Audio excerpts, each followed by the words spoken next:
Goeienaand en hartlik welkom hier by ons Bybelstudie op 'n Dinsdag aand 6:30 hier op die aanlyn kerkpage op Facebook waar ons uitsaai elke Dinsdag, Donderdag en Sondag. Wees welkom vanaand, geniet die Bybelstudie saam met ons. Ons doen vanaand die les van bedieninge, so ek hoop hier het voor u en 'n pen en 'n Bybel en 'n notaboek wat u ook al nodig het. So kry dit gereed en dan gaan ons so 'n bietjie na 'n lied luister wat ek ook so 'n bietjie geskryf het oor die gawes. So lekker opgewonde lied oor die gawes, want dis nie depressief nie, dis opgewonde. Prys die Here.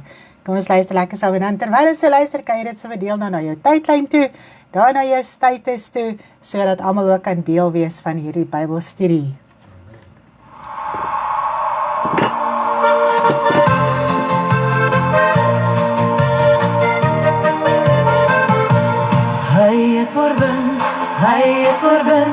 Hy het oorwin om vir ons gawes te kom gee. Gawes te geen bou, gawes te geen bou, gawes te geen bou en voeg almal saam. Elkeen doen sy deel, elkeen doen sy deel, elkeen doen sy deel met liefde getrou.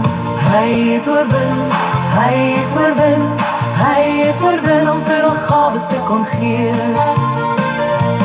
Nou moet ons werk, nou moet ons werk, nou moet ons werk om nog gawes by te kry. Leef in liefde, leef in liefde, leef in liefde, en rus die liggaam toe vir hulle dienswerk. Hy het oorwin, hy het oorwin, hy het oorwin om volmaaktheid te kon bring.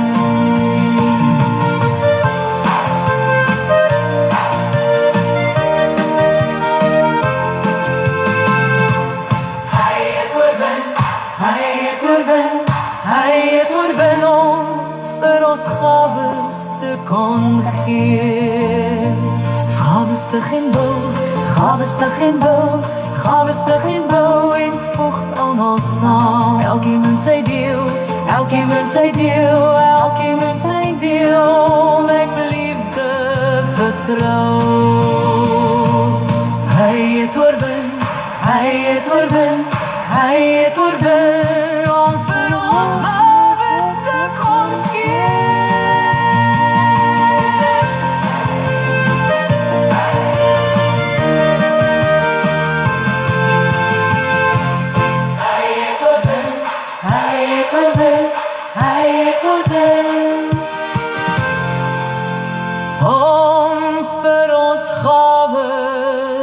te kon gee.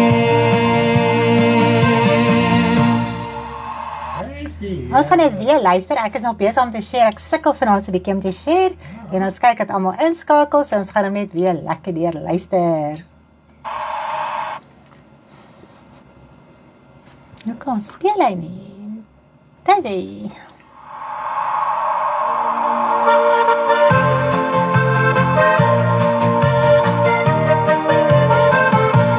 Hy het oorwin, hy het oorwin, hy het oorwin om vir ons gawes te kom gee.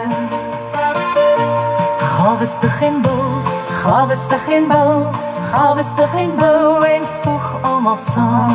Elkeen doen sy deel, elkeen doen sy deel, elkeen doen sy deel met liefde getrou. Hy het oorwin, hy het oorwin, hy het oorwin om vir ons gawes te kon gee. Nou moet ons werk, nou moet ons werk, nou moet ons werk om nog gawes by te kry. Leef in liefde, leef in liefde, leef in liefde, en rus die liggaam toe vir hulle dienswerk. Hy het oorwin, hy het oorwin, hy het oorwin om volmaaktheid te kon bring.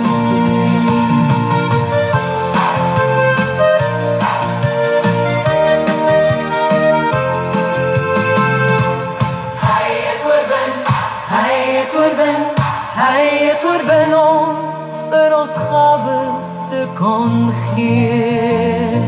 Gawes te geen bou, gawes te geen bou, gawes te geen bou en voeg sal daar staan. Elkeen in sy deel, elkeen in sy deel, elkeen in sy deel, met liefde vertrou. Hy het oorwin, hy het oorwin, om ons gawes te gee. Wow, it's amazing. gawes te kom gee.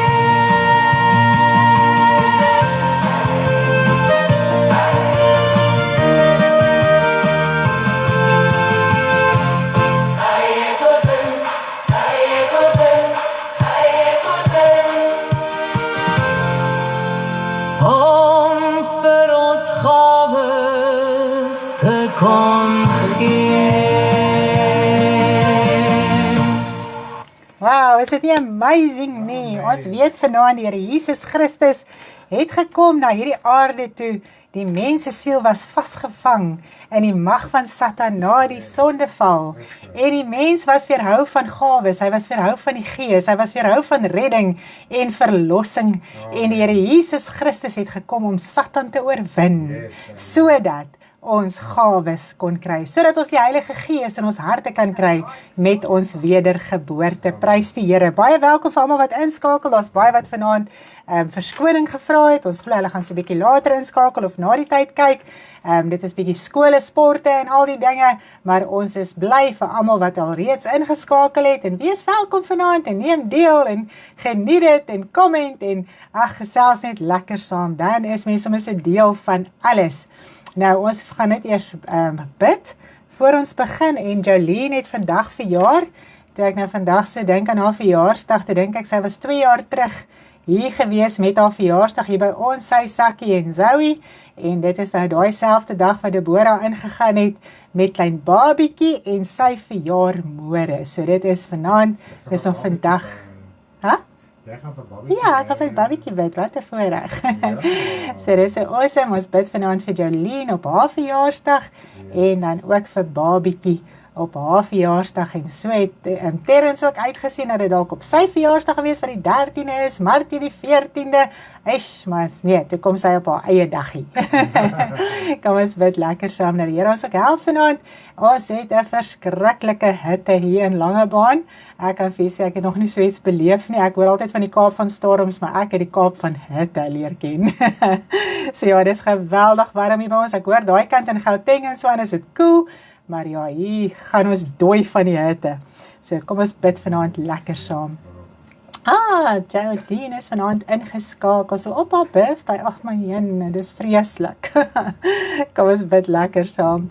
Vader, ons sê vanaand vir U so baie dankie, dat ons net in U teenwoordigheid kan wees, dat ons hemelse Vader kan ken.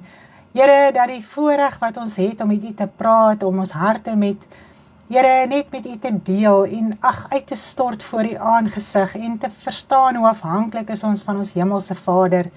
Here, baie dankie vir die geweldige voorreg. Dankie dat U die Here Jesus Christus gestuur het. My hart is vanaand so dankbaar en opgewonde dat U hom aarde toe gestuur het, dat ons kon loskom, Here, van die mag wat die duiwel oor ons siel gehad het.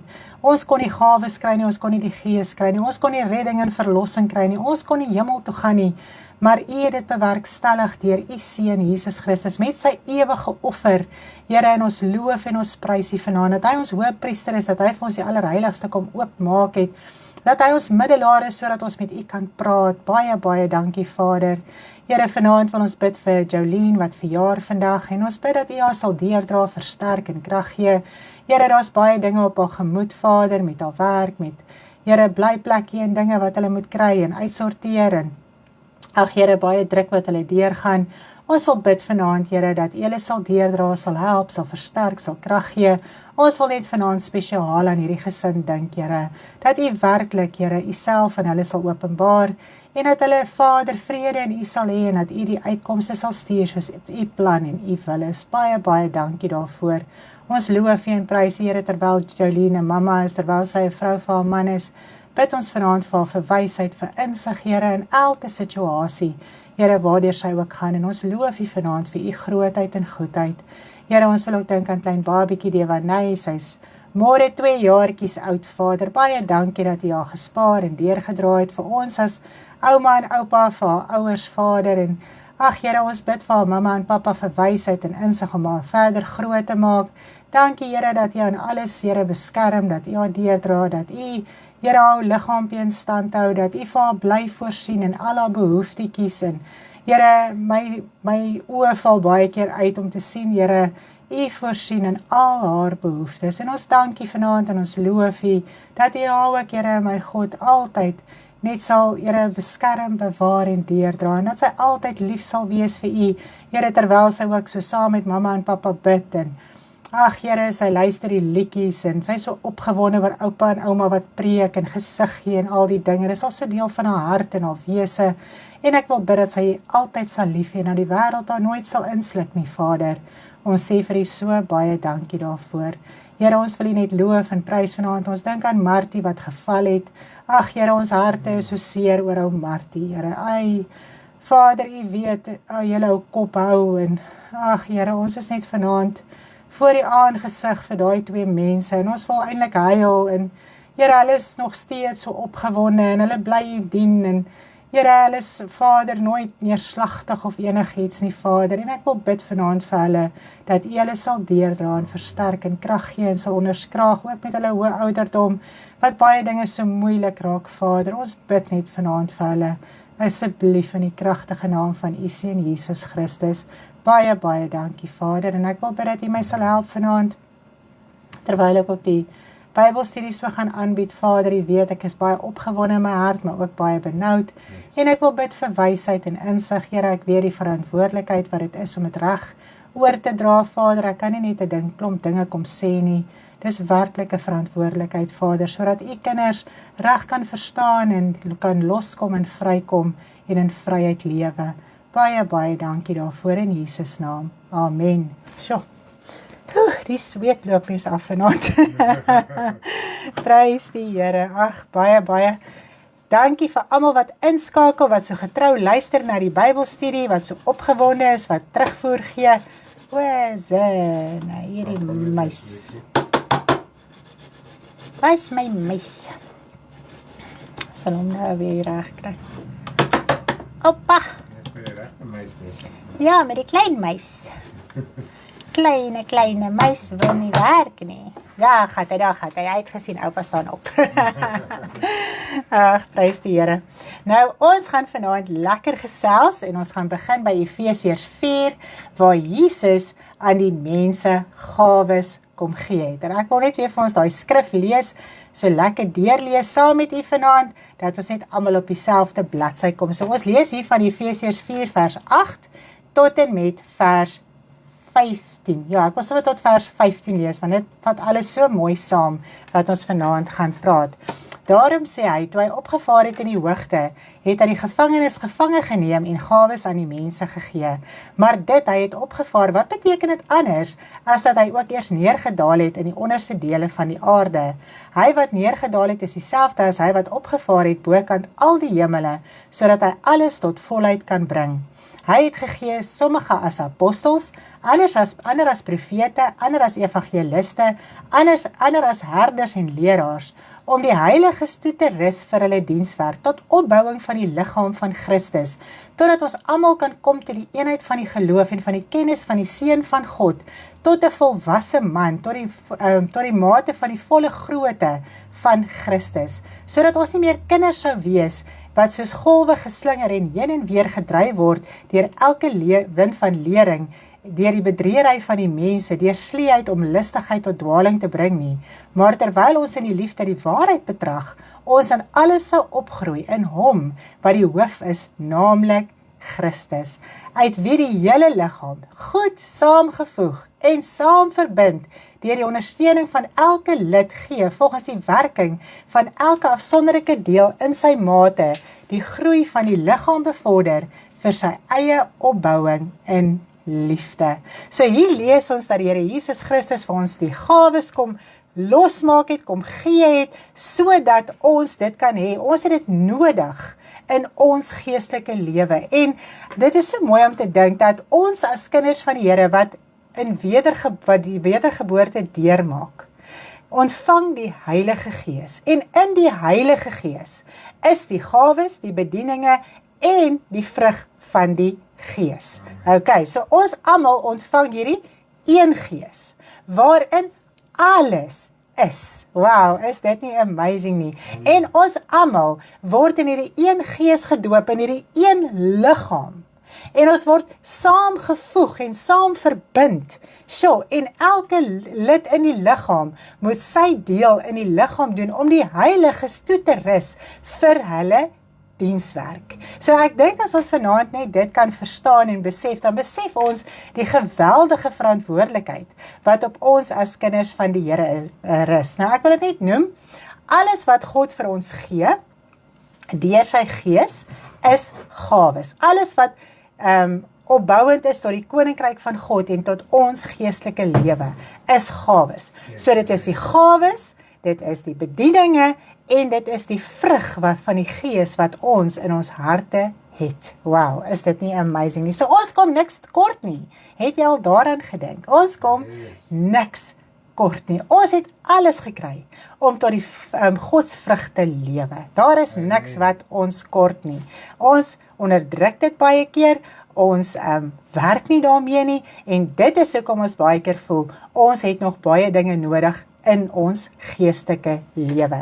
Nou dit is baie moeilik om bedieninge en gawes van mekaar te skei. So jy gaan sien hierdie les wat ons vanaand doen is die bedieninge les en die volgende les wat ons gaan doen is die Heilige Gees gawes les. So Stanley het hierso vir ons van bladsy 1 af 'n geweldige stewige fondasie gelê van die gawes. So ons kan hier uit hierdie les uit al klaar reeds sien waaroor die gawes gaan en hoe dit toegepas moet word, hoe dit werk, hoe ons dit moet verstaan en al hierdie dinge, hoe ons kan verstaan hoe dit in ons lewe moet werk. Okay. So dit is wat ons gaan nie baie klem daarop lê vanaand nie. U kan asseblief deur u handleiding gaan van bladsy 1 af, gaan deur die handleiding, gaan deur die skrifte. Daar's 'n geweldige stewige fondasie wat ons elkeen kan verstaan. Nou, gawes is so belangrik en mooi, maar dit word baie keer so misverstaan. Nou, dit word die meeste van die tyd vir verkeerde redes aangewend. Dit is hoekom ons sukkel met gawes. Dit is hoekom ons die gawes verstaan nie. Maar ek kan vanaand vir u sê dat as ons deur hierdie les van bedieninge is, gaan u baie meer verstaan ook van gawes. Okay. Nou, het jy al ooit daaraan gedink wat die grootste probleem is wanneer dit by bedieninge en gawes kom? Het jy al ooit gedink wat is die grootste probleem in die mense lewe wanneer dit by gawes en bedieninge kom? Nou, dit is natuurlik so dat ongeloof 'n geweldige groot rol speel met die toepassing van gawes. Maar kom ons dink so 'n bietjie verder, wat is nog 'n groot probleem of 'n hindernis in ons as kinders van die Here se geestelike lewe om gawes te verstaan, om gawes te laat werk? Het jy al so 'n bietjie daaraan gedink? Kan jy gou vinnig vir my 'n comment hierso sit as jy daaraan dink? Wat dink jy is die grootste probleem in ons as kinders van die Here se lewe, dat gawes nie opereer soos dit moet nie? Dink gou 'n bietjie. Ek dink ek gaan weer vir ons die lied speel. Ja. How wil hy die speel? That's it. Ek gou vir ons.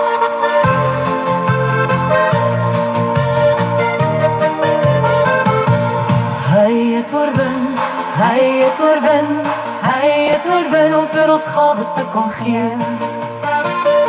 Gawes te geen bou, gawes te geen bou, gawes te geen bou en voeg almal saam. Elkeen doen sy deel, elkeen doen sy deel, elkeen doen sy deel met liefde getrou. Hy het oorwin, hy het oorwin, hy het oorwin om vir ons gawes te kom gee.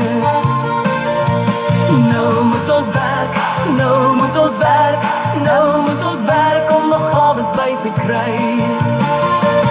Leef in liefde, leef in liefde, leef in liefde, en rus die liggaam toe vir hulle dienswerk. Hy het oorwin, hy het oorwin, hy het oorwin om volmaaktheid te kon bring.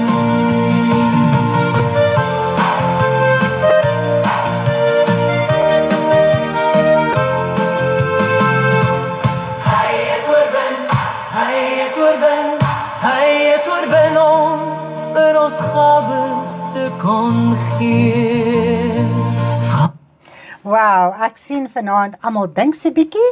Nou die meeste wat vir ons hier geskryf het is gesê dit is onvrymoedigheid, onkunde, valse leerstellings, teleurstelling of selfs onkunde, being unproductive, dis nou daar van die Pieterswoning af, om dit te beoefen, ongeloof in jouself, onsekerheid, ons wil net ontvang sonder om ons deel te doen, doen nie moeite om dit te beoefen nie, onkunde, samewerking, luiheid, verantwoordelikheid, ons werk nie met ons gawes nie, vir al tale praat, vrees en onvrymoedigheid. So ons het nou 'n baie klomp antwoorde hierso, maar ek wil net gou hê ons moet so 'n bietjie net dink aan die stelling wat ek gaan maak. Dat ons wil baie keer die gawes verkeerd aanwend. Ek dink dit is ons grootste probleem. Ons verstaan nie gawes nie, ons verstaan nie waaroor dit gaan nie, want die groot probleem is, gawes kan 'n mens gou laat belangrik voel, dit kan mens gou laat verhoog voel, en ek dink dit is 'n baie groot probleem in ons as kinders van die Here se lewe, waarom ons gawes in ons lewe wil laat werk. Is dit nie so nie? Ons wil dit vir verkeerde redes in ons lewe toepas. Daar kom nou nog antwoorde deur. Onsekerheid en onvrymoedigheid. Ja, so dis 'n groot probleem in ons as kinders van die Here se lewe. Om nie werklik te begryp waaroor gawes gaan nie, maar met heeltemal verkeerd te wil aanwend. Vir jou eie toedoen, vir jou eie goed lyk, vir jou eie goed voel, of wat ook al die geval mag wees. En as ons gawes vanaand verstaan, volgens die woord van die Here, kan ek vir jou sê, ons gaan 'n hele ander nuwe prentjie kry rondom gawes, omdat ons nie altyd verstaan waaroor God se liefde gaan nie. Dis waarom ons vir onsself dinge toeëien vir die verkeerde redes. Want God het die wêreld so lief gehad, dat hy elkeen wil red, dat hy sy seun gestuur het, wat vir ons die gawes in die bedieninge kom losmaak het. Want ons wat as kind van die Here Jesus Christus aanneem, word in een liggaam ingedoop deur die Gees. En in daai een liggaam moet elke lid funksioneer volgens die woord van die Here. So baie keer, omdat 'n mens op jou eie wil aangaan, nie verstaan daar's 'n liggaam in Christus waaroor alles gaan en waaroor die bedieninge en die gawes gaan nie, daarom sukkel ons met die werking van die Heilige Gees. Okay. So, God se liefde is so groot. Hy wil die hele liggaam wil hy verlos. Hy wil die hele liggaam opbou en toerus vir hulle dienswerk deur die mens wat die gawes ontvang. Is dit nie mooi nie? Hy gee vir ons die gawes sodat ons dit kan gebruik en dat ons dit kan aanwend om ons medebroers en susters in die liggaam van Christus te kan toerus en te kan help. Wow, dit is net amazing. Nou, as ons lees in 1 Korintiërs 12 en Romeine 12, sien ons ook, dit gaan oor die bedieninge en die gawes. Lees dit gerus deur op die eie tyd, ek gaan nou nie baie daardeur gaan nie, maar dit gaan daaroor dat daar bedieninge is en daar is gawes. Okay. Nou, omdat ons dinge in die evangelie soek, wat ons konstant laat moet goed voel, verstaan ons gawes en bedieninge ook daarvolgens. Ons wil die hele tyd in ons geestelike lewe op 'n manier voel wat ons nie kan voel nie. Want as ons dink aan geloof, is dit heeltemal iets anders as wat ons dink met ons emosies. Want ons emosies wil die heeltyd goed voel. Okay, so dit is 'n groot probleem in ons geestelike lewe. En dit tref my geweldig dat die liggaam goed saamgevoeg en saam verbind moet wees. Okay? En daar is 'n huge verdeeldheid in die liggaam van Christus. Dit is hoekom 1 of 2 mense hulle dood moet werk. En almal net by mekaar probeer hou. en probeer uitsorteer, want die hele liggaam verstaan nie hulle funksie in die liggaam van Christus nie. Maar as ons nou vanaand so lekker daardeur gepraat het, dis glad nie raas nie, dan gaan ons dit baie mooi verstaan volgens die woord van die Here. Ons moet ons harte vanaand oopmaak, ons moet ons gedagtes oopmaak om te verstaan vanaand wat die Here met ons wil deel. Okay. So alles wat ons moet doen in die liggaam, moet ons onselfsugtig doen. Met ons onselfsugtige liefde, want God se liefde is onselfsugtig. God se liefde is so groot, dit is so wonderbaar. Hy wil elkeen red, hy wil elkeen verlos, hy wil elkeen toerus, hy wil elkeen help op hulle pad. En sy liefde is so onselfsugtig. En baie keer ons as kinders van die Here, raak nie deel van die liefde van onselfsugtigheid in God se koninkryk. Dit bly oor myself gaan, hoe ek voel, hoe ek dink, hoe ek redeneer, hoe ek. En dit is baie keer wat aan ons pad staan, om werklik te verstaan waaroor dit gaan. So terwyl dinge in jou pad staan van ek, gaan dit vir jou bitter moeilik wees om saamgevoeg, saam verbind te wees met een liggaam. Want in die liggaam voel niemand belangrik nie. Is dit so? As 'n mens dink, jy moet net jou werk doen. Jy moet uitsorteer waar jy moet uitsorteer, ongeag of iemand dit raak sien of nie, dis nie jou probleem nie. En dit is waarmee ons sukkel. Ons wil raak gesien word wanneer ons gawes en ons bedieninge beoefen. So eintlik wil ons dit beoefen volgens ons manier hoe ons daaroor dink. Yes, ons wil dit beoefen volgens ons manier hoe ons daaroor dink. En ons vergeet die doel van gawes en bedieninge. Want die doel daarvan, ek wil dit weer vir ons lees, ek dink dit gaan nou dalk insink. Die doel daarvan is om die liggaam van Christus op te bou, om almal, kom ons gaan net gou weer na daai skrif toe. Ek wil nou nie uit myself uit hier praat nie, kom ons gaan na die skrif toe. Weer terug na Efesiërs toe, dis die mooiste skrif. Hy sê die heiliges toe te rig vir hulle dienswerk, tot opbouing van die liggaam van Christus, totdat ons almal kom, totdat die hele liggaam in Christus kom, tot die eenheid van die geloof en van die kennis van die Seun van God, tot 'n volwasse man, tot die mate van die volle grootte van Christus. Okay, so dit is die doel, dat ons nie weer heen en weer geslinger word deur allerlei leringe nie, dat ons nie bedrieg word deur mense nie, dat ons nie val vir listigheid en dwalinge nie. En omdat 'n mens baie keer so bietjie dalk opstandig raak met die woord van waarheid en voel, ek gaan dit nog glo en ek gaan dit nog glo en ek gaan dit nog so verstaan en ek gaan nou nie die ding los nie en ek gaan nou nie volgens dit gaan nie, kan ek vir jy sê, daar bly hierdie vegterye en oorlog in jou hart teenoor die waarheid, teenoor die liggaam in Christus. Nou as ons werklik vanaand kan verstaan wat ons doel is in die liggaam van Christus, dan moet jy alles aanneem. As daar suurdeeg in jou lewe is, en jy hoor, maar die woord van waarheid is teenstrydig met dit wat jy nog altyd geglo het, moet jy onmiddellik bereid wees om dit te laat gaan, om daarmee te werk, om dit uit te sorteer, dat alle suurdeeg en dinge uit jou lewe kan uitkom, anders gaan jy nie nuttig wees in God se koninkryk nie, want jy gaan altyd in 'n striweling wees met die woord van waarheid.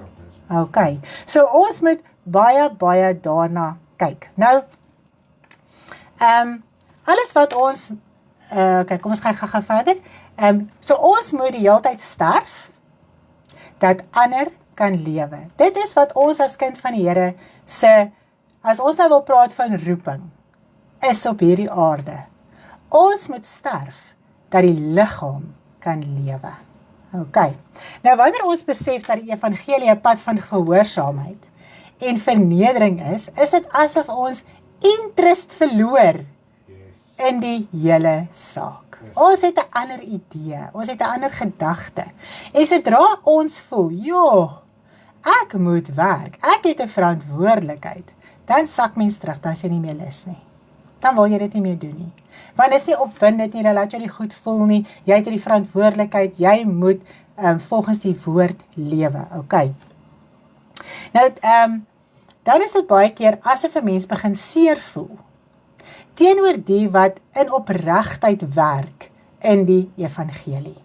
Nou, 'n mens, as hy nie werk nie, voel dit vir hom, maar die ander mens het dit net lekker, wat dalk ywerig in die evangelie is. Maar vir daai persoon, voel dit ook net gehoorsaam.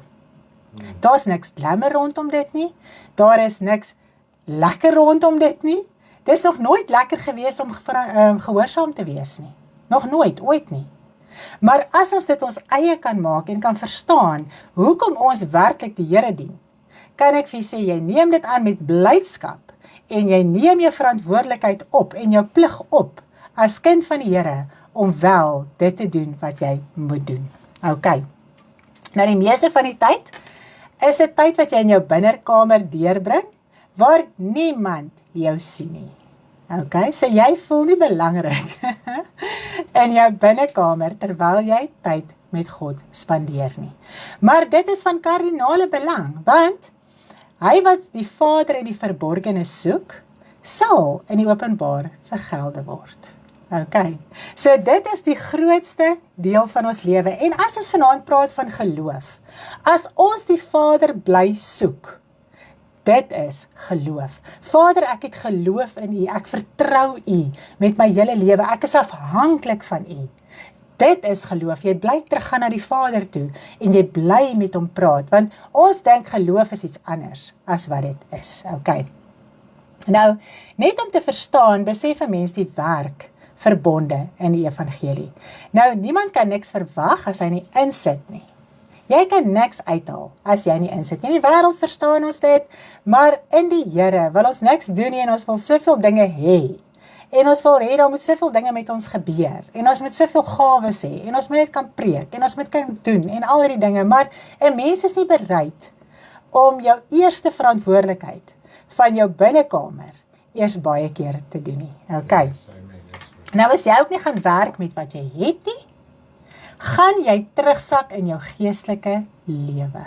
Jy raak moeg, jy raak moedeloos, as jy nie wat jy het gebruik in die evangelie nie. Nou die meeste van die tyd, kry jy alreeds 'n antwoord wanneer jy tyd spandeer met die Vader, sodat jy nugter kan wees wanneer jy voor situasies kom, en nie onnodige dinge probeer forceer nie. Wanneer ons nie 'n verhouding met ons hemelse Vader het in ons binnekamer nie, dit is wanneer ons die Vader wil beveel, en wanneer ons dinge wil forceer. Ok, kom ons gaan verder. Nou dit tref my om daaraan te dink, dat baie kinders van die Here voel, om God te forceer, met iets wat nie sy wil is nie, dit is geloof. Ek hou aan, en ek hou aan, en ek hou aan, met hierdie ding wat ek weet, nie God se wil is nie, want dis my geloof, en God sal dit doen. Nou ons het baie keer daai attitude. Nou wanneer 'n mens dit doen, dan, en het gebeur nie volgens dit wat jy jou wil is, of wat jy geforseer het nie, dan raak 'n mens teleurgesteld in God. Jy raak verskriklik teleurgesteld in God. Dan gryp jy jou Bybel, ok? Dan sê jy, ja, maar die woord van God sê so, en Here, U sê so, en dis die belofte, en ek staan daarop, en hoekom werk dit nie, en al die dinge, en dit is asof God nie weet wat in sy woord opgeteken is nie. Ok? So ons gaan baie keer so aan, en verder as dit, doen ons niks. Sure. Ok. That's right. Nou, 'n mens voel ook baie keer verneder, That's good. as jy iets forceer, en dit werk nie, dit gebeur nie. Dan weet jy nie wat om te sê nie, jy probeer alle verskonings aanhaal, jy raak teleurgesteld in die Here, jy bevraagteken die woord, jy bevraagteken alles in jou geestelike lewe, want jy voel seergemaak, jy voel teleurgestel. Ok, ons gaan lekker hierdeur praat vanaand. Nou, wanneer ons 'n standvastige binnekamer verhouding het, kry ons vrede in die wil van God, en alle bevele teenoor God verdwyn, en jy verstaan jou verantwoordelikheid en jou afhanklikheid. Dan is dit 'n konstante verhouding, is 'n konstante gehoorsaamheid in jou lewe. So dan gaan jy kan begin verstaan wat werklik die in die evangelie aangaan. OK. Nou daar is geen probleem om die Vader te vra nie, maar ons moet nugter bly selfs in dit. En nie vir God Bybelverse aanhaal om sy arm te probeer draai nie. So ons mag in nederigheid voor die Vader kom, ons mag die Vader kom vra, ons mag hom kom soek, en dit is ook wat die woord vir ons sê, ons moet kom klop en soek, en ons moet sy wil soek, en al hierdie dinge, maar dit is ongelukkig werk om dit te doen. Dis nie bevele wat ons uitdeel nie, dis nie iets wat ons kan forceer op die Vader af nie. Ons gaan nie kry wat ons probeer forceer nie. Gooi tantrums, raak kwaad, raak omgekrap. OK, val terug, sak terug. Here, jy is nie meer met my nie, en jy worry nie meer nie, en al hierdie dinge. So dis wat daar gebeur. Nou wanneer 'n mens jou verantwoordelikheid verstaan in jou binnekamer, dan kry jy vrede in die Vader. En dit weerspieël ook in die res van jou geestelike lewe. Ook in jou gawes en bedieninge. Yes. Is dit nie so nie? Dan is dit nie hierdie chaos en warbel en wipplankryerry op en af, en nou is ek op en dan is ek af, en dan is ek deur mekaar, en dan weet ek wat in my lewe aangaan nie, dan val ek terug, dan staan ek op. En so gaan 'n mens aan, wanneer 'n mens nie 'n konstante binnekamerverhouding met ons hemelse Vader het nie. Dis waar alles begin. Yes. OK, ons kan nie by 'n ander punt begin nie. En dis werk. Yes. OK. So, die Vader raak nooit angstig of buite beheer nie, en wanneer jy in daardie vrede lewe, sal die gebruik van gawes en toepassing van bediening ook in meer nugterheid geskied. Want die meeste van die tyd tree ons op uit angs of vrees. Die Here moet dit nou doen, en dit is nou so, en dit, hierdie situasie moet nou uitwerk, en jy gaan aan, en jy voel jy het geloof, en jy gaan te kere. Maar God is nugter. God is nie vreesagtig nie. Want wat moet op die ou end gebeur? Ons moet 'n standhoudende verhouding met ons Vader hê. OK. Maak dit sin? Maak dit sin. Kom ons kyk gou 'n bietjie. Wou sê hoogmoed. Yes, Lindy soek, liefde soek nie sy eie belang nie. Ja, daar sy. Jenny is baie kommentare. So ek hoop almal verstaan tot op hierdie punt. Dit lyk daarom of almal tot op hierdie punt verstaan. Nou, elke kind van die Here ontvang dieselfde gees. Dit is nou wat ek aan die begin gesê het. Nou kom ons kyk na 1 Korintiërs 12 vers 13. Want ons is almal ook deur een gees gedoop tot een liggaam. Of ons Jode of Grieke is, slawe of vrymanne, en ons is almal van een gees deurdronge. Dis mooi, nee. So ons is almal as kind van God, is jy gedoop deur die Gees in hierdie liggaam waar jy moet opereer. En ongelukkig, kinders van die Here, spring uit die liggaam uit. OK, hulle gaan op hulle eie, hulle doen hulle eie ding, hulle is met hulle self besig, hulle is nie besig met die liggaam van Christus nie, en dit is waar 'n mens baie keer teleurstellings kry, en dit gaan nie net daaroor om preke te luister nie. Ons kan aand vir aand inskakel. Preek vir preek inskakel. En ons gaan nou daarby kom. OK, dan gaan ons dit lekker verduidelik. Nou, ons het nie almal eweveel vrymoedigheid om gawes te gebruik nie. Nou hier kom nou 'n lekker punt wat ons kan verstaan. Hoekom hierdie een meer gawes as die ander een? OK, ons almal het nie almal eweveel vrymoedigheid om gawes te gebruik nie. Alhoewel ons dit besit, pas ons dit toe na ons vermoë. Nou wat is daai vermoë? Ons vrymoedigheid. OK? Dit waarmee jy vrymoedig en gemaklik voel, dit is jou vermoë op daardie stadium wat jy moet toepas. OK? Nou, God verwag ook nie van ons om iets bo ons vermoë te doen nie. God verwag dit nooit van ons nie. Want ons as kind van die Here is in 'n groeiproses. En 'n groeiproses vat tyd. OK. So, ek dink al klaar as ons dit vanaand so verstaan, dan val al klaar baie laste af. Nou dit waarmee jy gemaklik voel, ek wil dit net weer herhaal, is jou vermoë op daardie stadium. OK. Nou, En dit is belangrik om nie stil te sit nie, maar ywerig te werk met dit waarmee jy gemaklik is.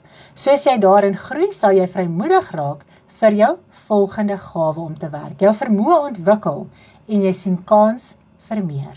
So as jy vanaand een gawe het, okay, en jy voel gemaklik met daai gawe, mag jy nie daai gawe onder die grond begrawe nie.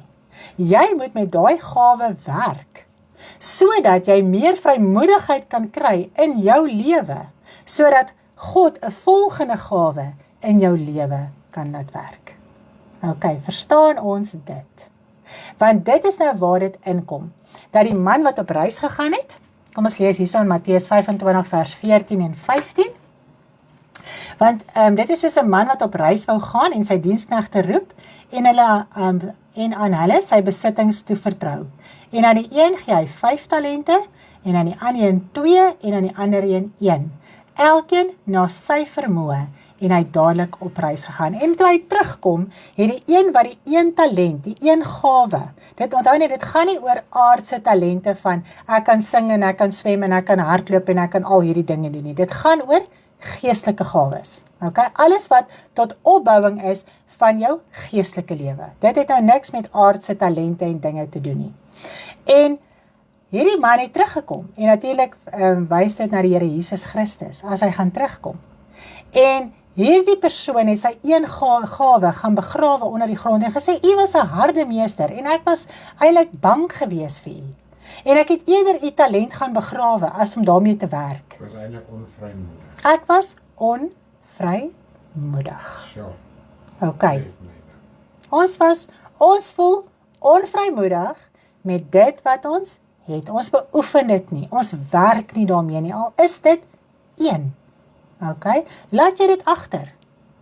Jy laat dit agterweë. En toe hierdie man terugkom, het hy vir hom gesê, hy is 'n lui en slegte dienskneg. Want wat doen ons baie keer in ons geestelike lewe? Ons voel so jammer vir onsself. En ons kry onsself eintlik vreeslik jammer oor die 1 gawe wat ek het. En of ek is nou nie goed genoeg om die gawes toe te pas in al hierdie dinge nie, of te laat werk nie. En dan trek ons terug. En ons voel, ek sal dit eerder los. Dit is nou nie eintlik vir my nie, want ek is nou dit nou nie eintlik werd nie, en al daai tipe van dinge. Ons operate mos so, as kinders van die Here. En dit het my getref in my hart. Jou lui en slegte dienskneg. Die man het nie jammer gevoel vir die dienskneg wat nie sy talent gebruik het nie. Hy het gesê, dit sal nog van jou af weggeneem word. En vir die ander persoon gegee word wat ywerig is. Okay? Nou, baie keer dan kyk ons na ander mense wat dalk meer talente het as jy. Meer gawes het as jy, wat al klaar operate in dit. Nou, baie mense is net meer vrymoedig in baie meer dinge. Okay? En dit bly vir daai persoon ook 'n groeiproses. Okay? Hy is nie nou al besig met alles nie. Jy sien al 3 of 4 of 5 dinge wat hierdie persoon al mee vrymoedig is, wat hy al lekker toepas en doen en al hierdie dinge. En dan voel jy onwaardig. Terwyl, wanneer jy jou gawe gaan toepas en gaan werk met jou gawe, gaan jy ook meer daarby kan kry. Okay? Jy gaan ook meer vrymoedig wees vir 'n volgende gawe. Nou, ek wil sommer gesels oor tale praat. Nou, in ons bediening het ek glo nie enigiemand 'n verskoning om nie tale te praat nie. Ek dink almal het al begin tale praat in hulle geestelike lewe, maar ek kan vir sê, dit is iets wat mense agterweë los. En ek en Stanley gesels baie keer oor tale praat, ons bedien baie keer oor tale praat, ons bedien die belangrikheid van tale praat en al hierdie dinge, en tog is dit asof die mens net weier om dit in sy lewe te vat en te doen. En ek kan vir sê, wanneer 'n mens vrymoedig raak met tale praat, kan daar baie meer gawes begin werk in jou hart, want jy gaan baie meer vrymoedig voel met baie gawes, wanneer jy jouself so ver kan kry om vrymoedig te raak met tale. Okay? So dit is die een van ons eerste dinge wat ons het, na gebed. Wat ons kan toepas, waarmee ons kan werk, wat ons kan vrymoedigheid inkry. Okay? En ek weet nie, wat is die tendens, dat mense voel dis nie belangrik nie. Of dat mense dit agterweë los, of dit net los, of nie daarmee werk nie, of wat ook al die geval mag wees. Ek kan nie my een dag insien, sonder tale praat nie. Seker vandat ek my oë oopmaak in die oggend, tot in die aand wat ek gaan slaap, is my wese die hele tyd besig om tale te praat. Dit maak nie saak wat jy doen nie. Jy kan huiswerk doen, jy kan skoonmaak, jy kan voorberei, jy kan maak wat jy wil. Jy kan die hele tyd tale praat in jou gemoed. Okay. So, en dit is 'n geweldige opbouing en stigting vir jou. Nou as jy gestig is, kan jy ook die liggaam stig. Maar omdat ons niks toepas nie, niks doen nie, nie in tale bid nie, is ons nie gestig om weer die liggaam te stig en toe te rus nie. Okay. Dit is asof kinders van die Here 'n renons het in tale praat. En alles wat in ons geestelike lewe gebeur, my en Stanley se lewe, gebeur deur tale praat. Ons los dit nooit uit nie. Ek kan vir jy sê, terwyl 'n mens tale praat, is dit asof jy baie keer 'n woord van wysheid kry, 'n woord van insig kry. Jy kan net so lank in jou verstand bid. En dis wat ek vandag vir Stanley sê, dat ek vang hom nie lekker nie.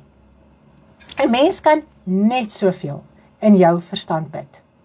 En dit is waar almal se gebedslewe eindig, daai bietjie wat jy met jou verstand kan bid. Jy kan vir elke mens in hierdie kerk bid, jy kan net so lank bid. Maar sodra jy begin tale bid, kan ek vir jy sê, jy begin bid en bid en bid en bid, en jy kan ure bid. En is die wil van die Vader wat die Gees deur jou bid. Wat 'n voorreg het ons nie. Ek wil die meeste van die tyd as ons bid, het ons nie woorde nie. So wat sê jy? Ag Here, wees met Piet, wees met Koos, wees met Klaas. Ag Here, sorteer asseblief Jolien se saak vir uit. Wie sê dis God se wil? Dat die druk van Jolien moet afwees. Terwyl ek kan tale bid, dat die Gees van die Here bid en bid en bid, sodat daar iets kan gebeur in Jolien se lewe. Ek vat maar 'n voorbeeld. So, ek kan dit nie baie keer begryp, hoekom ons as kinders van die Here so wegskram van tale af nie. Dis jou eerste talent wat jy gekry het, jou eerste gawe, waarmee jy daadwerklik kan werk, wat kan maak, dat jy geestelik begin groei en verstaan en volwasse raak en opstaan in jou geestelike lewe. Baie keer, so wanneer ons 'n boodskap voorberei, dan gaan ek net en ek gaan bid tale. En dan begin daar soveel dinge deur my maal, van die woord wat ek begin verstaan, van dit waarmee ek besig is, wat ek nie nou verstaan het nie. Maar omdat ek in gesprek is met ons Vader, nou kan ek die woord van wysheid en insig kry, met alles wat ons moet uitdra.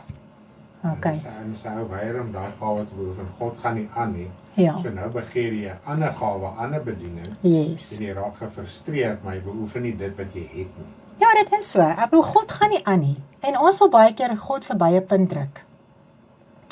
En as jy nie getrou gaan wees in jou gawe van tale nie, God gaan nie aangaan nie. En dit is wat Stanley sê, dan raak 'n mens baie keer gefrustreerd in mense geestelike lewe, want jy wil eintlik 'n ander gawe hê. God werk nie so nie. God is in rus, God is in vrede. So jy moet saamwerk met dit wat jy moet doen. Okay, kom ons gaan aan. Baie keer wanneer ons ook nie werk met die gawe wat ons het nie, begin jy ewen twyfel in jou wedergeboorte. Het jy dit al agtergekom? Jy begin twyfel in alles. Yes, is so. Jy sak terug, jy raak in 'n toestand, want jy doen nie wat jy moet doen nie. En die hele liggaam ly skade. Want jy is saam ingevoeg in hierdie liggaam, in 'n eenheid. Nou doen jy nie wat jy moet doen nie. Nou hoeveel in die liggaam doen nie wat hulle moet doen nie. So wie bly op die ouend oor? Wat die liggaam moet stig, moet opbou en toerus vir hulle dienswerk. OK, so as ons al klaar vanaand daaraan dink, dan dink ek, Here, kom ons maak net ons harte oop om iewers te begin in ons geestelike lewe. Daar gaan niks verder gebeur nie. Jy kan die woord aanhaal soos jy wil, jy kan God forceer, jy kan vir hom sê die moerbeiboom en die berg en die wat almal moet ontwortel en niks gaan werk nie. God werk in vrede. OK, en ons moet saam met hom werk in daai vrede. Prys die Here. Dis net awesome om daaraan te dink. Nou, selfs die persoon wat vrymoedig is in baie aspekte van sy lewe en baie gawes, bediening en al die dinge, dit bly 'n groeiproses. As ek nou dink aan my en Stanley se lewe, waar ons begin het, en ons moes begin, hoeveel keer het ons droog gemaak? Hoeveel keer het ons, my moeder, ons sit daar af, dan delete ons 'n preek. Jy het jou frustrasie uitgeskree, jy het te kere gegaan, want jy was so onseker in jou geestelike lewe. En so het 'n mens begin sekerheid kry in jou geestelike lewe. So het die groei plaasgevind, so het die verstaan plaasgevind. Maar as 'n mens nie iewers begin nie, gaan jy nêrens kom nie. OK? Want mense voel, hulle het 'n idee, en ek dink dit is baie van die kinders van die Here se illusie. God het my geroep, en ek gaan een oggend wakker word, en ek gaan hierdie prediker wees, en ek gaan hierdie woorde praat, en ek gaan skare trek, want God het dit vir my beloof. Ek kan vir jy sê, as jy nêrens begin nie, gaan jy nêrens kom nie. OK? En dit begin by tale praat. En ek kan dit nie vanaand afmaak as gering nie.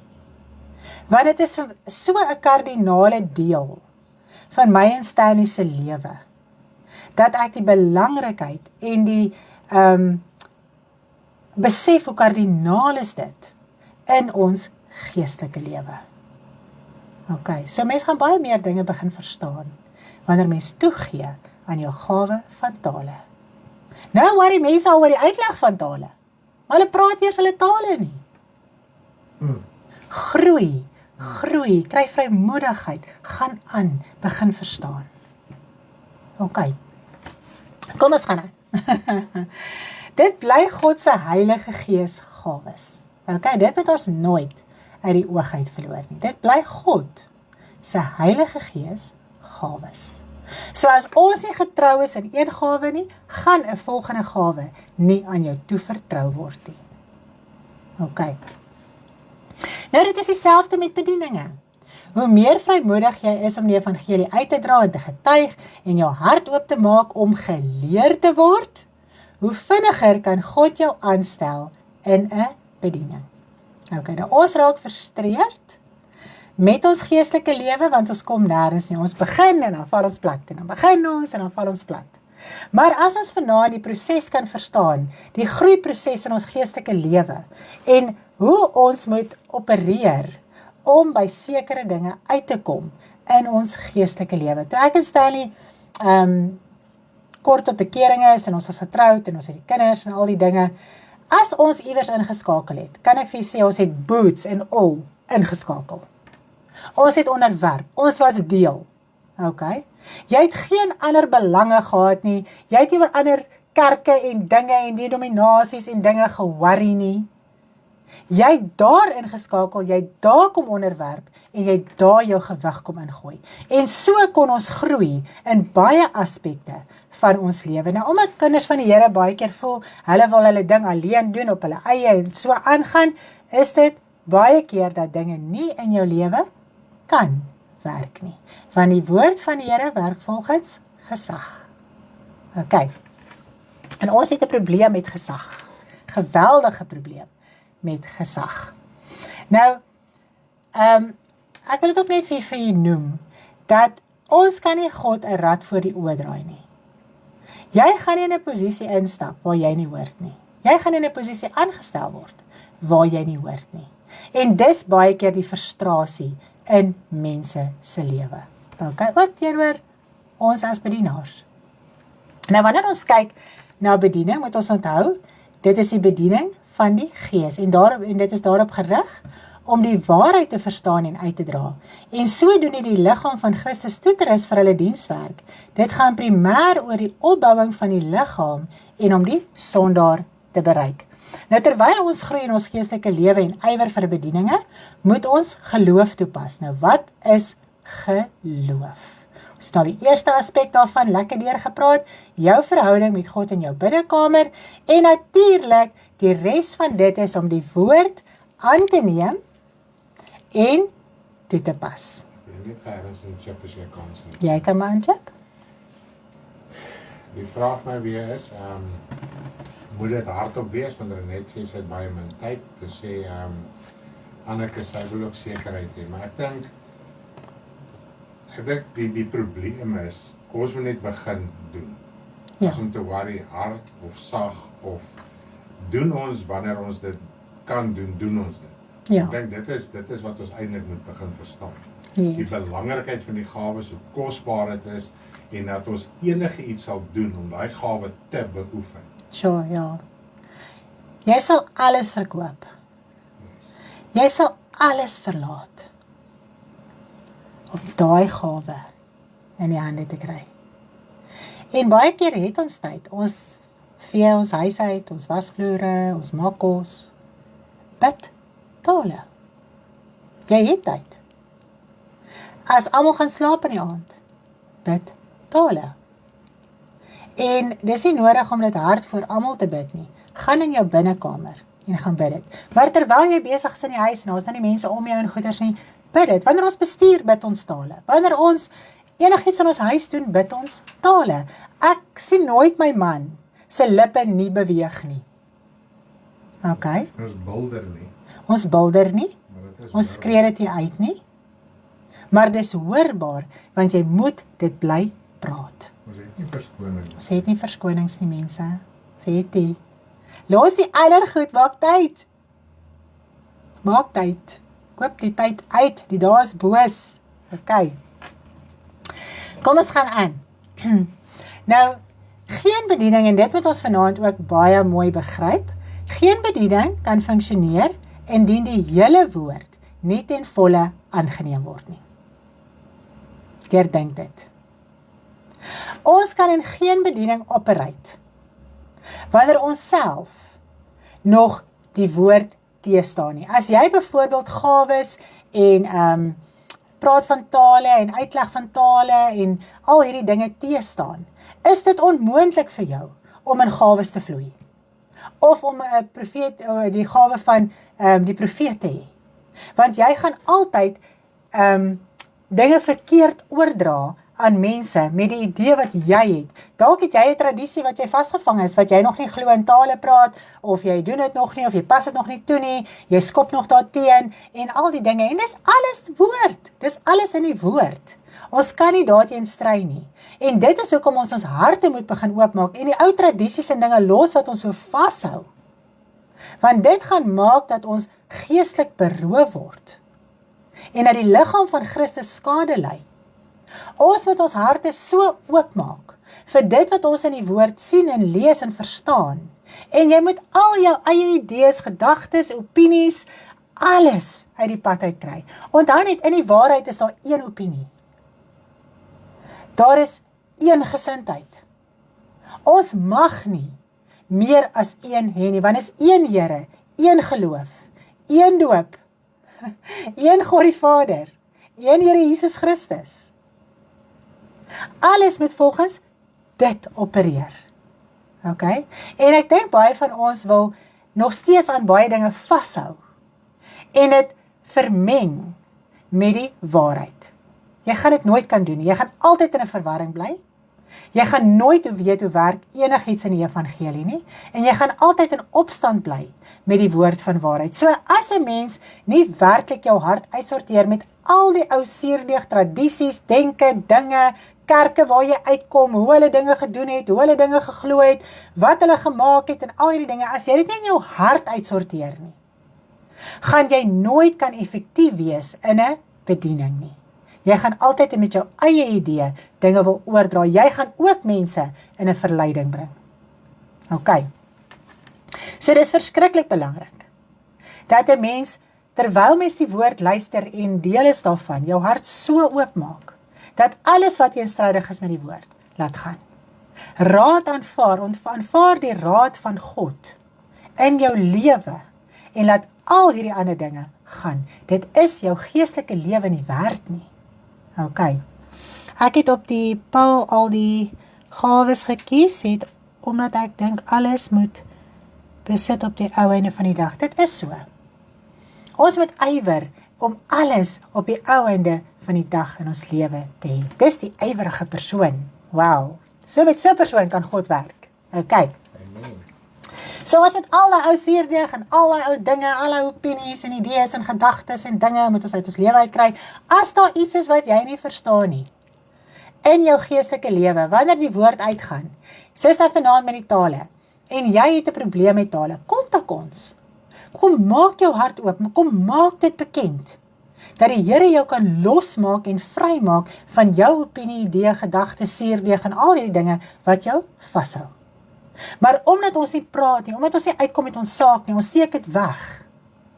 Ons is net onvrymoedig, ons gaan niks doen nie, ek gaan nie volgens dit vloei nie, het ons 'n probleem in ons geestelike lewe en die liggaam van Christus ly skade. OK. Dis skrikwekkend om daaraan te dink. Dis liefdeloosheid. Mense sê jy is liefdeloos. Hierdie is liefdeloosheid. As jy nie vloei in jou gawe en jou bediening wat God vir jou het in die liggaam van Christus nie, is jy liefdeloos. Want dit alles moet in liefde geskied. Onselfsugtige liefde teenoor die liggaam. OK. So kom ons kyk gou hierso. Dis 'n baie wille woord vanaand, hoor. Ek het ook vandag so deurgaan. Joh, ek het met baie tye het ek sommer so gebewe in my binneste en dan dink ek, Here, dis werklik ernstig hierdie. Ons kan nie net weer hierdie hoor en net laat los nie. En ek dink as ons vanaand ook hierdie kan vasmaak in die hart, in 'n goeie en 'n edele hart bewaar en daarmee gaan werk, gaan ons 'n ander geestelike lewe kry. Ons gaan oorwin, ons gaan verstaan, ons gaan deel wees. OK. Nou, ek besef vandag dat baie kinders van die Here kom tot bekering en hulle word deel van die liggaam van Christus. En dan is hulle in 'n sekere kerk of genootskap waar die waarheid nie bedien word nie. En tog, daai persoon wat opreg is, wat soekend is altyd op soek na die waarheid. Hy sal nie rus tot hy die waarheid gevind het nie. Want hoekom? Hy wil deel bly van die liggaam. Hy wil nie weggaan van hierdie liggaam waar hy saamgevoeg is nie. OK? En hy moet deur die waarheid toegerus word. Hy weet dit, sy siel weet dat hy moet met die waarheid toegerus word. Want die leuen kan jou nie toerus nie. En ek dink vanaand is dit ook 'n groot krisis in ons geestelike lewe. Ons hou so vas aan 'n vorige saak wat jou nie kon toerus nie, wat jou nie kon help nie, wat jou nie kon vrykry in jou geestelike lewe nie. Nou het jy by die waarheid van die woord uitgekom en jy het aanklank gevind en jy het besef, wow, hier gaan ek verlossing en vrymaking en lewe en al hierdie dinge kry. En dan gaan dit vir 'n tydjie aan en dan begin jy weer terugkeer na daai. En dit gaan naderhand jou hele geestelike lewe weer versuur, vergif en al hierdie tipe van dinge. OK. So ons as kinders van die Here het 'n groot verantwoordelikheid om by die waarheid te bly, om in die liggaam te bly. Maak nie saak wat om jou gebeur nie. Jy is met een saak voor oë. Dis hoe God werk. Ons het een saak voor oë.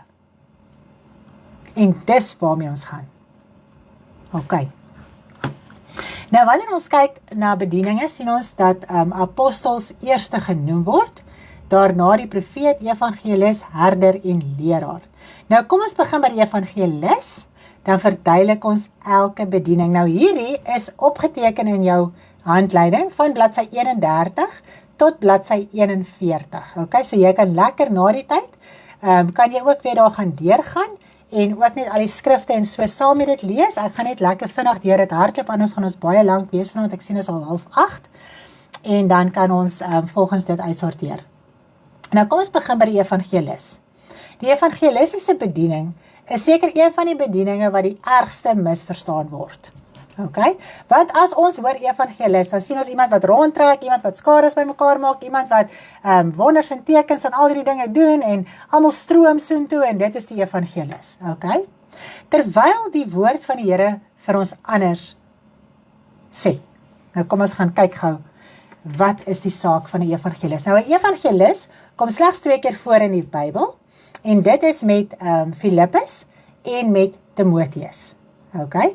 En as ons gaan kyk na Filippus, hy was 'n evangelis en 'n diaken, hy het armsorg gedoen saam met die 7 diakens en daar het hierdie vervolging gekom in Jerusalem en hy het saam met die ander gevlug wat moes gebeur want die evangelie moes versprei word en oral waar hy gekom het, in die stede waar hy gekom het, het hy die evangelie bly bedien.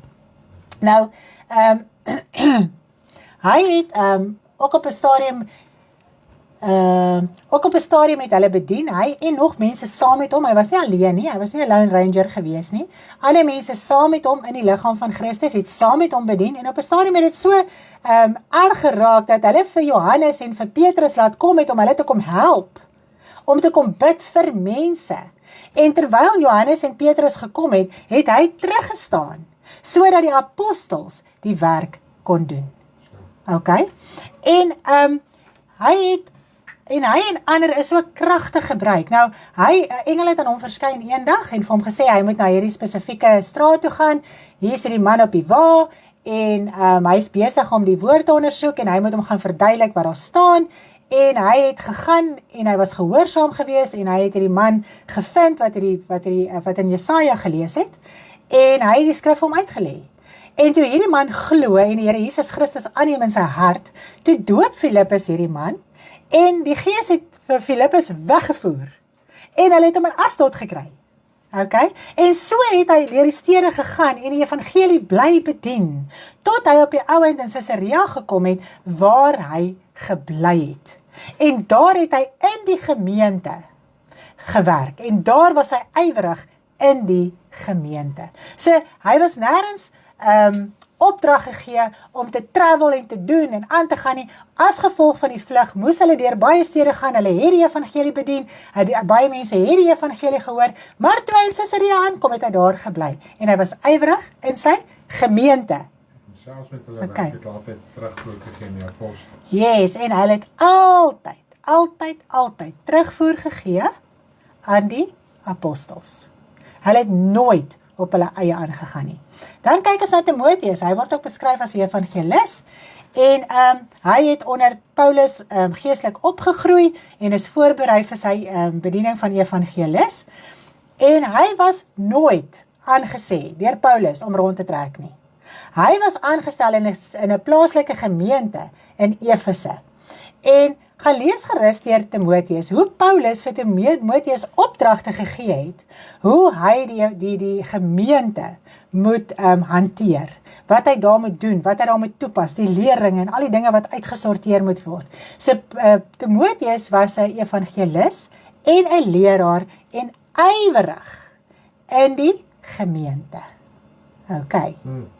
So dit is wat ons van 'n evangelis weet. Iemand wat ywerig is in die evangelie. Okay, en natuurlik die evangelis kan meer as een bediening en gawe ook hê. Nou kom ons gaan oor na die herder toe. Want effektief was Timoteus ook dan 'n herder by daar in die gemeente. Ja, hy was 'n herder, hy was 'n leraar, want hy het leerstellings van Paulus af gekry wat hy moes vasmaak en al die dinge. So hy moes leer en hy moes vermaan en hy moes toerus en al hierdie dinge. So hy het baie dinge gehad wat hy moes doen in die gemeente. Okay. Dan kom ons by die herder. Die woord van herder is afkomstig van die Griekse woord pastor, wat op 'n herder van skape dui. Nou net soos ons die woord herder, net so kan die woord herder op enige tipe leier dui. So enige leier in 'n bediening kan die bediening van die herder ook uitleef. Okay, want wat is 'n herder? 'n Herder is iemand wat omgee. 'n Herder is iemand wat versorg. Nou as ons kyk die Here Jesus Christus, hy is ons opperherder. Okay, hy is die goeie herder. En sy skape het sy stem gehoor en hy het dit geken en agter hom aangegaan. En nou moet ons as mens daai bediening vervul van die herder, van die Here Jesus Christus, wat hy gedoen het, soos hy dit gedoen het, ons moet in sy voetspore volg. Okay? So, ons het 'n geweldige taak. As ons ook kyk na Petrus. Petrus was 'n apostel geweest, maar Jesus net voor sy opstanding, voor hy opgevaar het hy ook vir Petrus gesê, lei my skape. Okay? So, die kudde, dit wat gelei moet word, is die Here Jesus Christus se kudde. Wat gelei moet word deur mense wat die bediening het van 'n herder. So ons het baie om vol te staan, want ons moet absoluut volgens die riglyne van die Here Jesus Christus gaan. Nou 'n herder is 'n persoon wat die alledaagse turmoil in gemeentes en dinge hanteer. Okay, al die behoeftes en dinge wat daar plaasvind, en as daar vir iemand gebid moet word, iemand besoek moet word, al die dinge, hy daai omgee in sy hart vir die siele. Okay, maar dis nie te sê dis sy enigste bediening nie. Okay, hy kan ook ander gawes hê, hy kan ook ander bedieninge hê. En ek dink daaraan dat baie keer voel ons as kinders van die Here, ek gee vreeslik om vir mense, so ek is hierdie herder. Ek is hierdie mens, ek is hierdie mens met hierdie sagte hart en al hierdie dinge. Maar as ons dit nie volgens die woord toepas nie, en hierdie herder is volgens die woord nie, dan doen ons dit maar half verniet, want ewen jy kan goed doen buite die woord. En dit is waar die apostel nou weer inkom, en ons gaan hom laaste bespreek. Dis waar die apostel inkom. Jy moet altyd terugvoer gee aan die apostel, jy moet altyd sy raad vra, jy moet altyd verstaan waaroor die woord gaan. Dit is my goed doen wat ek doen volgens die woord. Beteken dit enigiets? En al die tipe van dinge. En dan verstaan mens die posisie van die herder ook baie beter. Okay. Dan gaan ons na die leraar toe. Nou die leraar is iemand wat leer. Dit is baie maklik, nee, want die woord sê, ons almal moes al leraars gewees het. So as kind van die Here, is jy moes nou die disipel wat gemaak word, jy word gedoop, en wat is die opdrag? Gaan leer hulle om alles te onderhou wat ek julle beveel het. So van die begin van jou bekering af moet jy geleer word. En jy moet jou hart oopmaak om geleer te word. En wanneer jy jou hart oopmaak om geleer te word, kan jy weer op die ou eind gaan leer. Nou ons almal wil leraars wees, maar dit is 'n geweldige posisie, want jy moet skouer aan skouer met die apostel wandel. Want jy moet verstaan, volgens hom, wat al die leerstellings en dinge uitsorteer.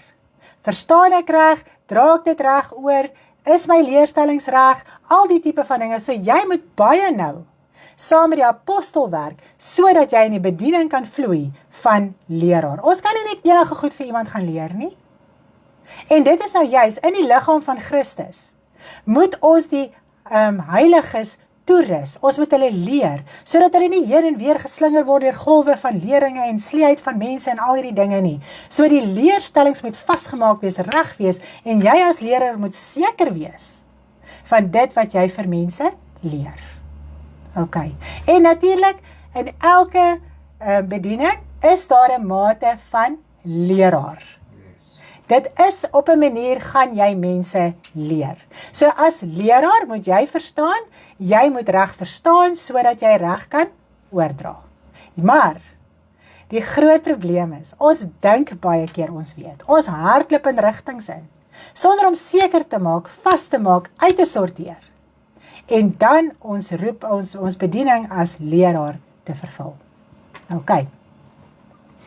Kom ons gaan aan.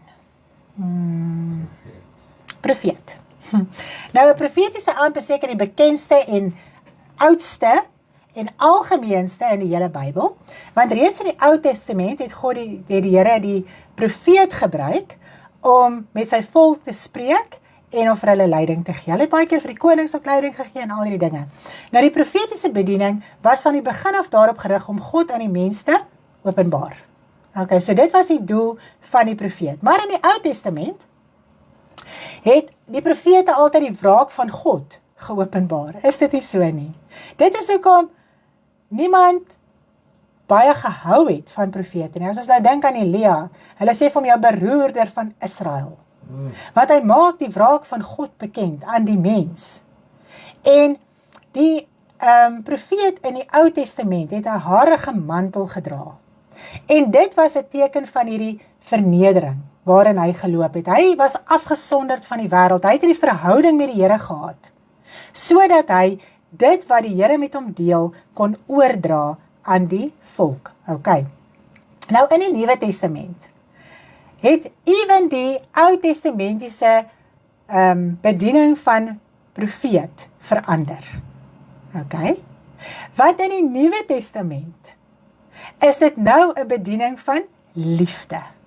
Dis nie meer van die wraak van God nie, want elke mens moet gered word en God stort nie nou sy wraak uit op die mens nie. Die wraak van God gaan uitgestort word met die wederkoms.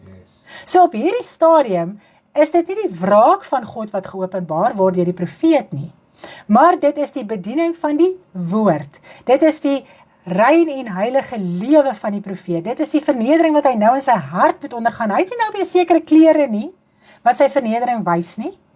Hy moet nou in sy hart verneder. Hy moet nou in liefde bedien. So die hele idee van die profeet het totaal en al verander. Okay, nou, kom ons op die punt wat moet die profeet bedien? Moet hy die hele dag loop en vir almal sê, so sê die Here, so sê die Here, so sê die Here? Of wat is profesie? Nou ons lees so mooi in Openbaring, kom ons gaan gou soontoe. Waar is my skrif nou? Openbaring 19 vers 10. 'n Profeet is ook want die getuienis van die Here Jesus Christus is die gees van die profesie.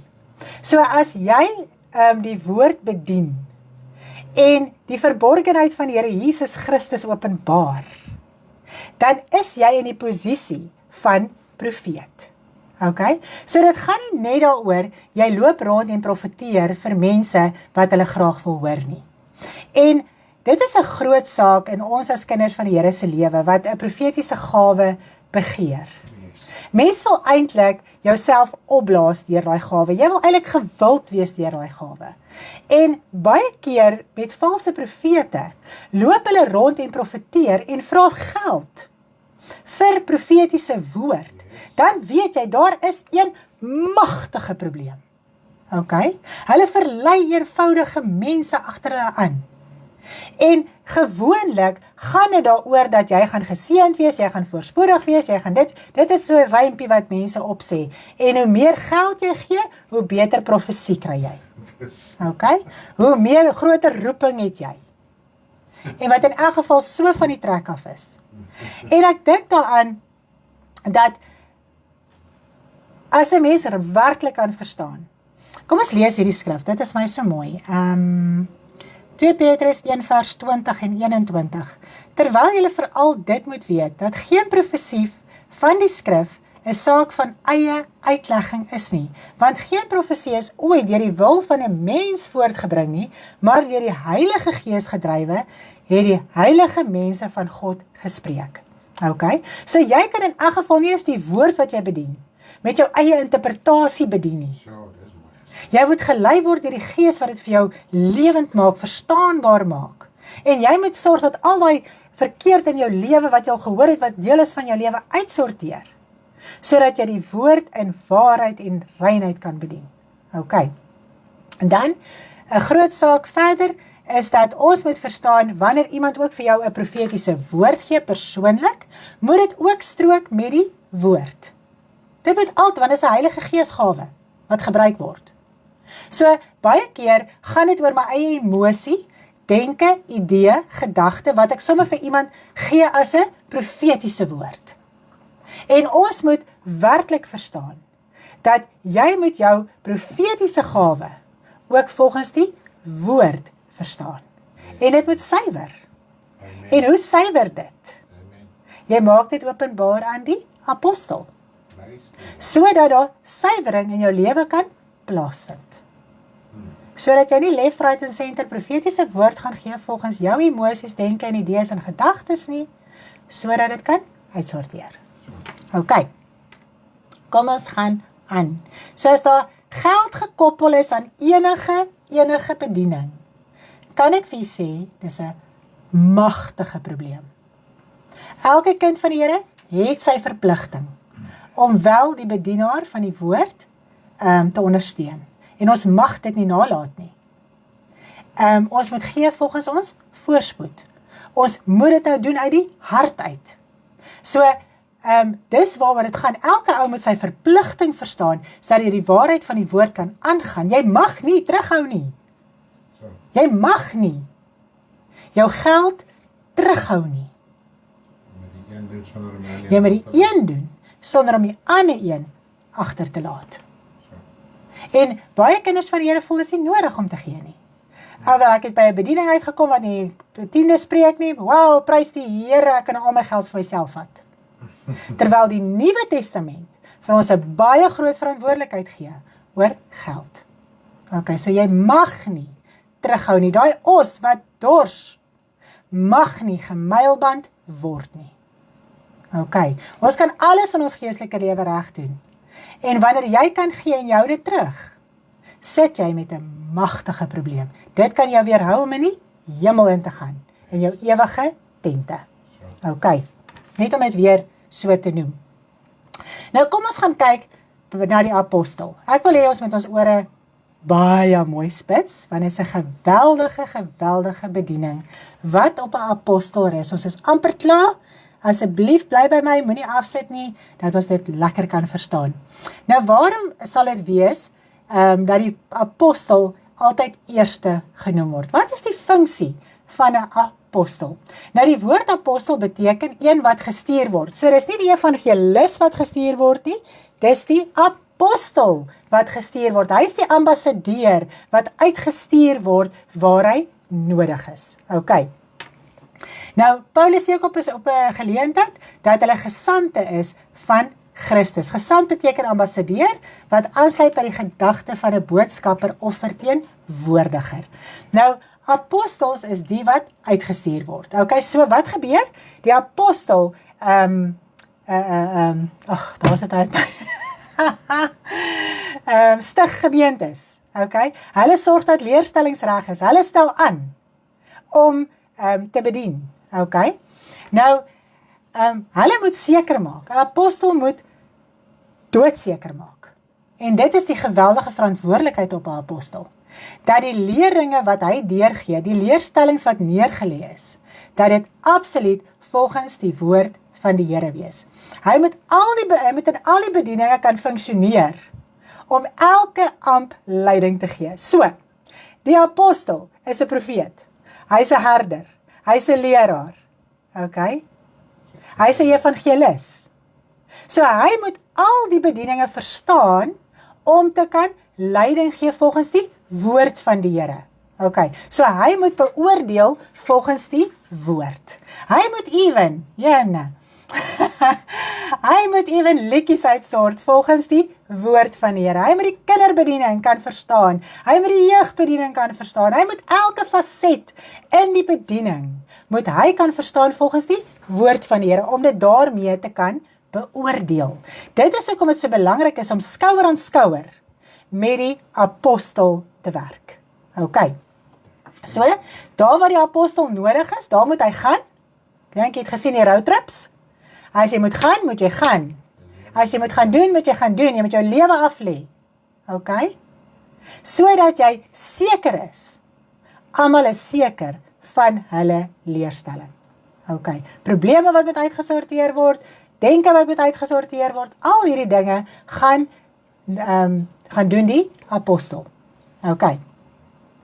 So die apostel moet baie vas wees in die woord, en hy moet kan beoordeel volgens die woord, en hy moet dadelik weet, as iemand lei, help, leer, en omgee, volgens die geskrewe woord. As dit nie reg is nie, moet hy daai persoon uitsorteer, help, dat die ander persoon ook verstaan. Okay. Elke bediening moet by hom inskakel. Elke bediening moet by hom inskakel. Hy moet nie by elke bediening inskakel. Okay. Nou, hy moet altyd in ongerie wees. Hy moet sy lewe gee, hy moet sy lewe prys gee. Hy moet altyd almal aanhoor. Dan sy emosie op, dan lag die een, dan huil die ander een, dan sy emosie down. En so gaan dit in 'n apostel se lewe.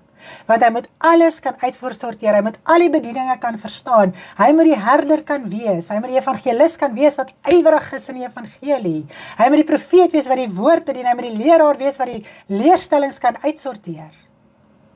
En so kan ons aangaan en aangaan. En hy lewe 'n afgesonderde lewe. Hoekom?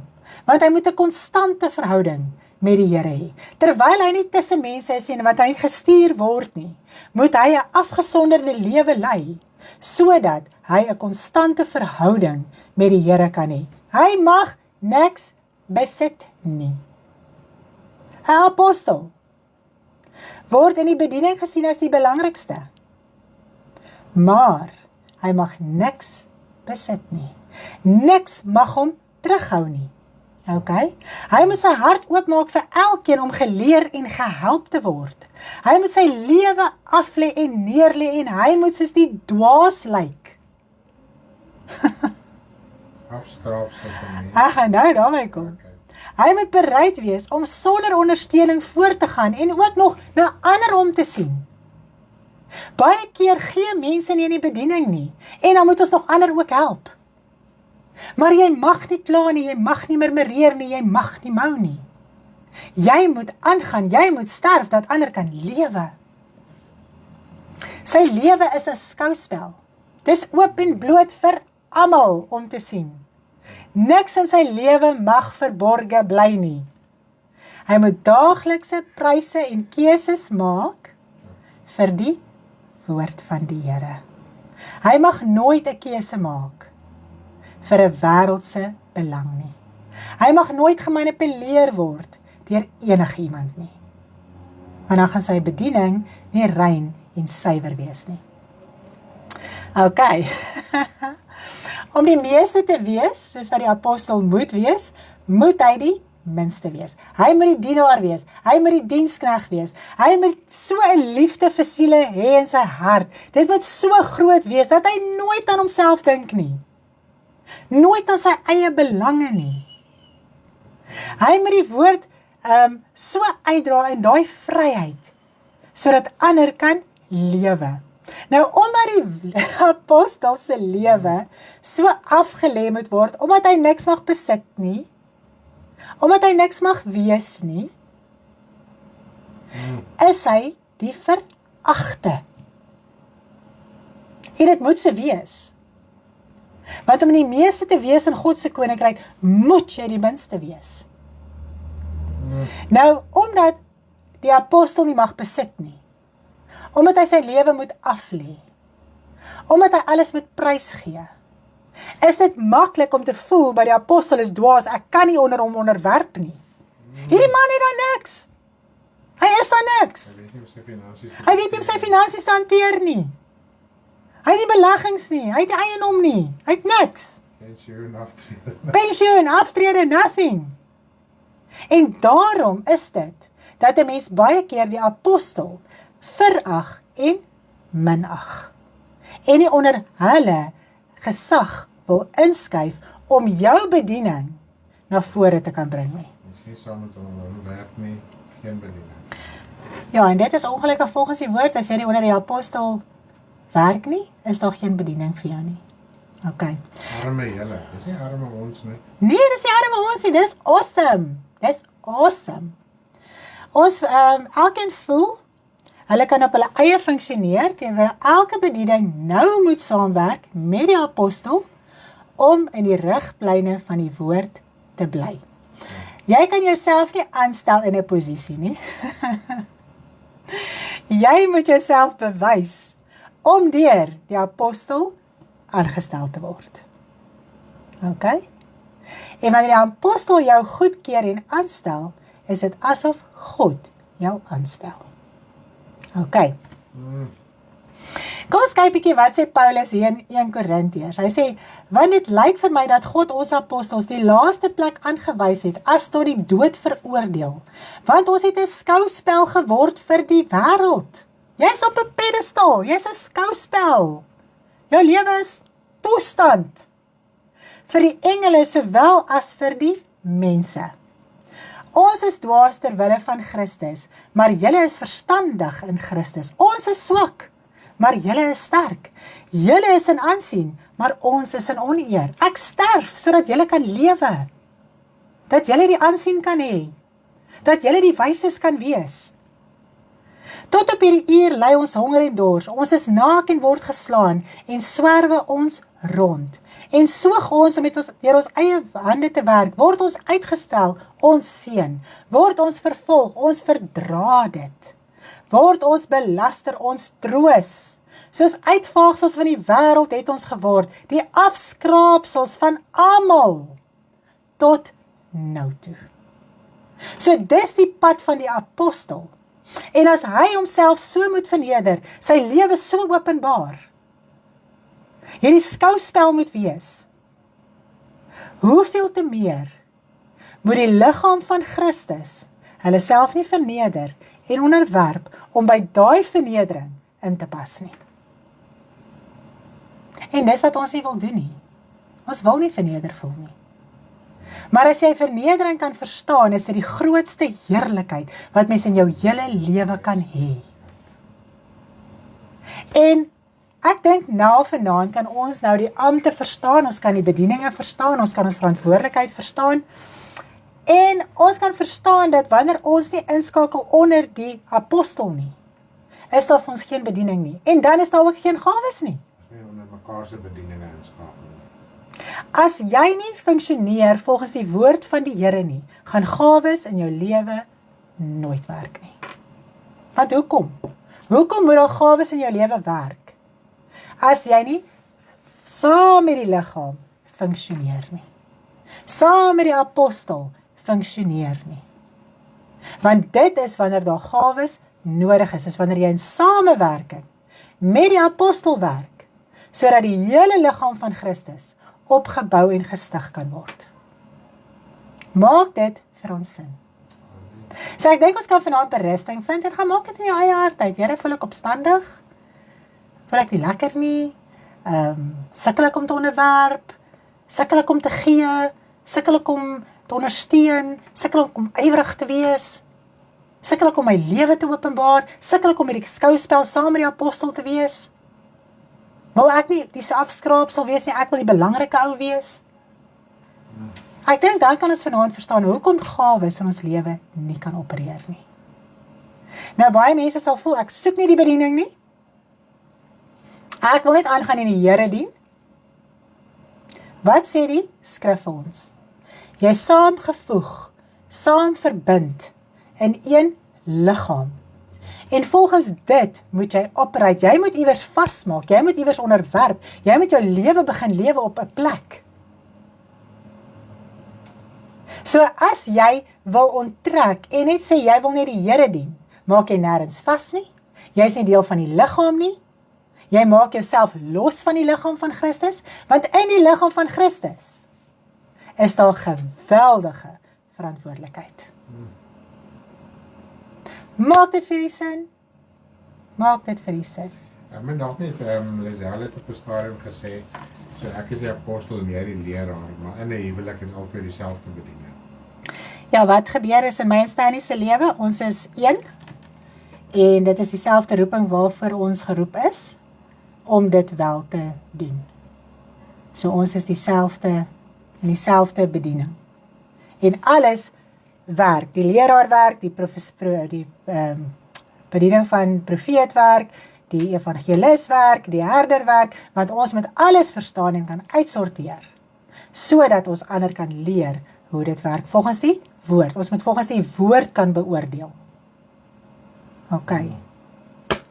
Prys die Here. Dis opgewonde, maar dit laat 'n mens se maag in mekaar trek. Ons het baie werk in die bediening, maar ek kan vir julle sê, as jy dit gaan aanneem en deel van jou lewe maak, gaan jy 'n heerlikheid ervaar. Julle met 'n lekker aandjie, ons is baie lief vir julle. Ja, ons is baie benoud. In ons eie lewe is ons baie benoud. Ons verstaan ons verantwoordelikheid. So jy met 'n baie lekker aandjie, ons is baie lief vir julle en ons sien mekaar donderdag aand wanneer Stanley dit weer gaan bedien, ook op sy manier, weer in 'n ander siening of wat ook al, wat ons dit nog beter dalk kan verstaan as vanaand. Julle met 'n lekker aandjie, lief vir almal. Bye.